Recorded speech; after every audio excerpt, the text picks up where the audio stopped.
Alright, so at one time this hole you're about to see that we're filling in looked like this because there was a pipe failure down about 35 feet deep and we had to fix it. And this was just right before we started digging the actual pipe out.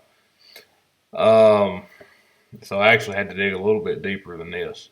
But I wasn't here to film the backfilling of this deep hole, but you're getting ready to see when I return on the job, and we're going to talk about this new roller we got here.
So we got us a new roller here, and this is the first time I've ever operated, but you operate it with these controls. This side over here steers it. See, it articulates. This side over here drives it back and forth. This is an emergency stop button. You got a vibrate button to vibrate to pack the dirt better, and you got a throttle button, and you got a high and low travel speed. You got a horn over here, and you got your key and your start button over here. So this thing's pretty cool. Our old ones are well, they're junk basically, but they're old Amerimaxes, and they got levers on them. You got to walk behind them and run over yourself with them and stuff like that. But this one here, it's pretty cool. You can actually walk around it and see what you're doing while you're using it. I really like it. We started out, Dad rented it to do this job because it's so deep he didn't want anybody to go down in there. So you could use this remote right here to go to just send the machine down there. We even just put a big hook on the chain so we didn't have to go down there and unhook it. Just set it down in there and wiggle the chain around with the excavator and get the hook out, and then start packing, and then send the chain back down in there with the excavator. And a skilled excavator operator can get a hook back in a hole and pull this thing out. Nobody ever had to go down in the hole. But anyway, while we had it, he decided to just go ahead and buy it. So this now belongs to us. It's going to be a whole lot nicer than the ones we've been using.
dirt piled up over there where the loader's at that went in this hole, and Dad's been loading it up with the loader and he's hauling it back over here, dumping it out.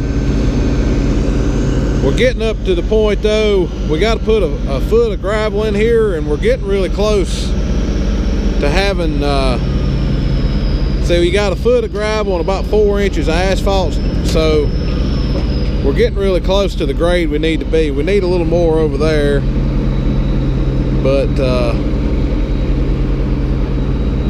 we're getting to the point we may have too much dirt here.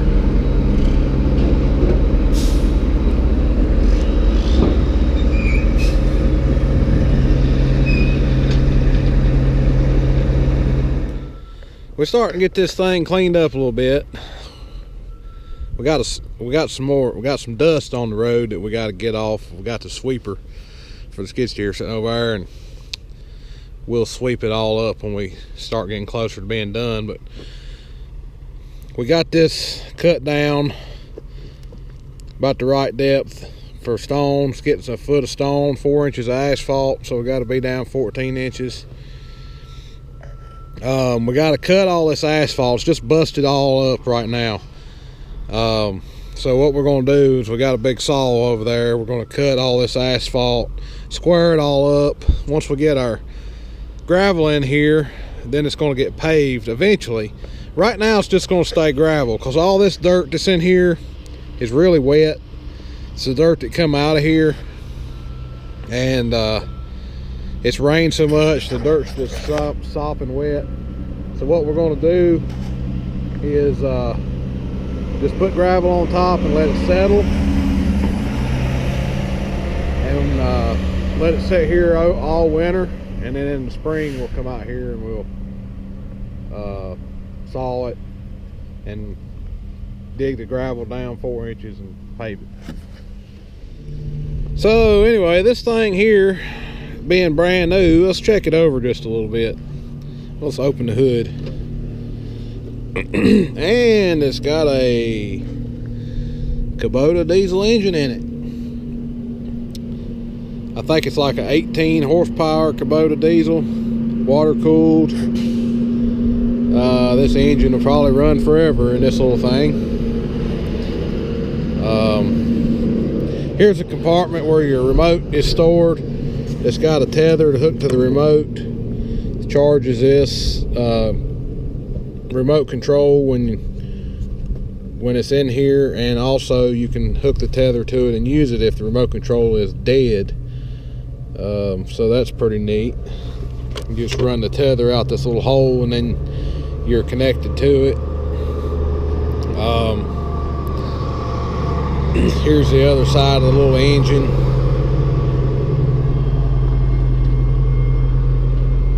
Pretty basic setup. Got a hydraulic pump out here on the front on the engine. That's what basically runs the whole thing, is the hydraulic motor, hydraulic pump. Not motor, hydraulic pump. It articulates to steer, and that's pretty neat. Our the old one we have steered like a skid steer loader, and they're so awkward. They just don't turn good. The wheels are so close together, and it just digs holes more than it does anything. You spend a lot of time trying to get it turned in the direction you want to go. It works fine in a straight ditch, but if you got a lot of turning to do, like in a hole like this, it don't work too good. But this one works really good.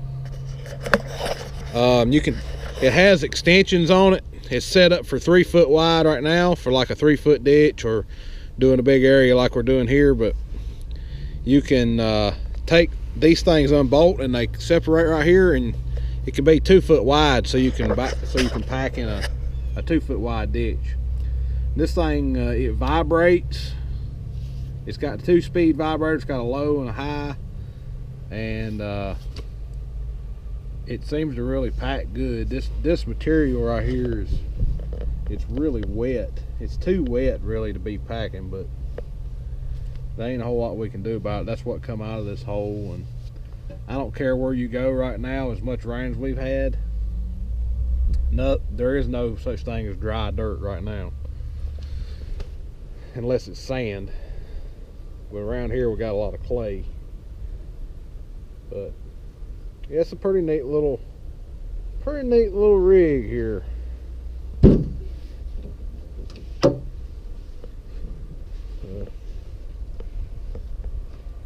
All right, well, I think you get the idea what's going on, or what we've done here. We're gonna put this gravel in here and wrap it up, clean it up. So I'm gonna go ahead and stop this video for now. We'll talk to y'all later. Y'all have a good one.